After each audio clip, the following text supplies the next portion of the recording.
దేవుని నామానికి మహిమ కలుగును గాక. ప్రియ దేవుని బిడ్డలారా, ప్రతి ఉదయకాలం ఈ దినం దేవుని వాగ్దానం చూస్తూ దైవికంగా దీవించబడుతున్న ప్రతి దేవుని బిడ్డలందరూ ప్రత్యేకమైన వందనాలు. దేవుని బిడ్డలారా, మరి ఈ దినం దేవాతి దేవుడు క్రిస్మస్ సంతోషకరమైన దినాల్లో ఏ వాక్కునిచ్చి మనల్ని బలపరుస్తున్నాడు చూద్దాం. పరిశుద్ధ లేఖన గ్రంథంలోంచి యెషయా గ్రంథం 9వ అధ్యాయము 7వ వచనం చదువుకుందాం.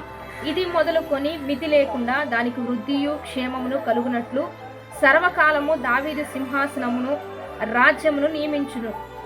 న్యాయము వలనను నీతి వలనను రాజ్యము స్థిరపరచుటకు అతడు సింహాసనాసీనుడై రాజ్యపాలన చేయును. సైన్యములకు అధిపతి యెహోవా ఆసక్తి కలిగి దీన్ని నెరవేర్చును. ఈరోజు దేవాతి దేవుడు మనకిస్తున్న బలమైన వాక్కు. దేవుని బిడ్డలారా, ప్రభువైన యేసుక్రీస్తు యొక్క రాక, ఆయన రావడం ఎంతమందికి దీవెనకరమో ఈరోజు దేవాతి దేవుడు మనల్ని బలపరుస్తున్నాడు. ఆయనే ఆసక్తి కలిగి, ఆయనే ఇష్టము కలిగి, ఆయనే దీన్ని చేయాలని ఉద్దేశించే ఈ గొప్ప కార్యం చేస్తున్నాడు. ఏం చేస్తున్నాడు అంటే, చీకట్లో ఉన్న ప్రజలు గొప్ప వెలుగు చూసే విధంగా, మరణ ఛాయలో ఉన్నవారు మరి జీవంలోకి నడిపించబడే విధంగా, మరి చీకటి మేఘాలన్నీ తొలగించి దేవాతి దేవుడు ఎక్కడ అడుగు పెట్టాడో, ఏ ప్రాంతంలోకి వెళ్ళాడో అక్కడ దేవాతి దేవుడు కొన్ని గొప్ప కార్యాలు జరిగించినట్లుగా మనం చూస్తూ ఉన్నాం. అందుకనే మనకు శిశువు పుట్టెను, మనకు కుమారుడు అనుగ్రహించబడ్డాడు. ఆయన భుజముల మీద రాజ్యభారం ఉంది. ఆయన ఆశ్చర్యకరుడు, ఆలోచనకర్త, సమాధానకర్త, నిత్యము మనతో మనల్ని జీవంలోకి నడిపించే నిత్యుడగు తండ్రి. మరి అనేకులు జీవింప చేసేటట్లుగా జీవమునిచ్చే గొప్ప దేవుణ్ణి ప్రభువైన యేసుక్రీస్తుని లోకానికి ఎందుకు పంపించాడు అంటే, ఎందుకు ఆశ కలిగి జరిగిస్తూ ఉన్నాడంటే, ఇది మొదలుకొని నీకు వృద్ధి కలుగు చేయడానికే, నీకు క్షేమం కలుగు చేయడానికే. రెండోదిగా సర్వకాలము దావీదు సింహాసనాన్ని స్థిరపరచడానికే. మూడోదిగా న్యాయము వలనను నీతి వలనను రాజ్యంను స్థాపించి ఆ సింహాసనం మీద తన కుమారుణ్ణి నిలవబెట్టి అనేక ప్రజలకు న్యాయం తీర్చడానికే.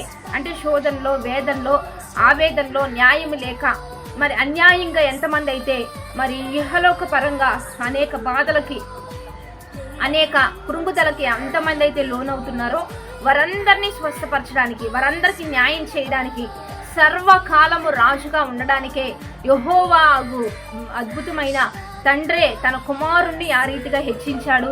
ఇది చేయడానికి ఆయన ఆశ కలిగి ఉన్నాడు.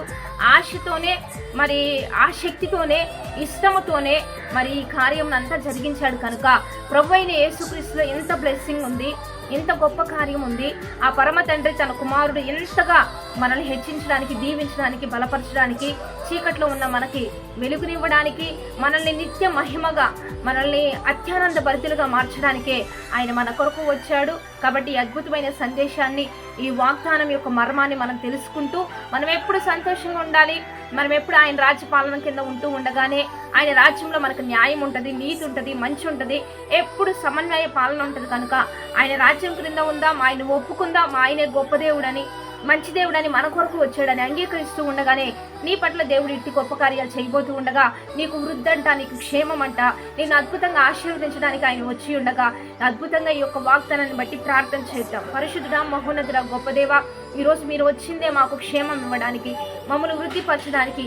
ఈ అద్భుతమైన వాగ్దానాన్ని బట్టి మేమెప్పుడు నిన్ను ఆశ్రయిస్తూ నీ పరిపాలన కింద ఉంటూ, నీవే మాకు రాజుగా పెట్టుకుంటూ, నీవు ఆలోచనకర్తవని, ఆశ్చర్యకరుడువని, నిత్యము మాతో ఉండే దేవుడువని, శక్తిమంతుడువని, బలవంతుడువని మేము అంగీకరిస్తూ మా హృదయంలోకి, మా జీవితంలోకి ఎప్పుడు నిన్ను గొప్ప దేవునిగా ఉంచుకుంటూ ఉండగానే ప్రతి సమస్య నుండి విడిపించయ్యా.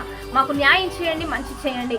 మాకు అన్ని అనుకూలపరిచి నీ ఘనమైన నామానికి మహిమ తెచ్చుకుంటూ, బర్త్డేస్, మ్యారేజ్ డేస్ జరుపుకున్న వారికి దీవెనలు, శుభములు ప్రకటిస్తూ నీ ఘనమైన నామానికి మహిమ తెచ్చుకుని వృత్తి, వ్యాపారాలు, చేతి పనులన్నింటిలో కూడా వారికి వృద్ధి వండి క్షేమం ఇచ్చి నీ ఘనమైన నామానికి మహిమ తెచ్చుకోమని నజరేయుడైన యేసుక్రీస్తు నామం పేరిట అడిగి వేడుకొని ప్రార్థిస్తూ నామ గొప్ప తండ్రి, ఆమేన్. మంచిగా లైక్, షేర్, కామెంట్ చేస్తూ దైవికంగా సిద్ధపడండి. ఈ దిన వాగ్దానం పంపించండి. 4 నుంచి 5 గంటలకు వస్తున్న లైవ్ చూస్తూ ఉండండి. ఉదయ కాలమునే కలిసి ఏకీభవించండి.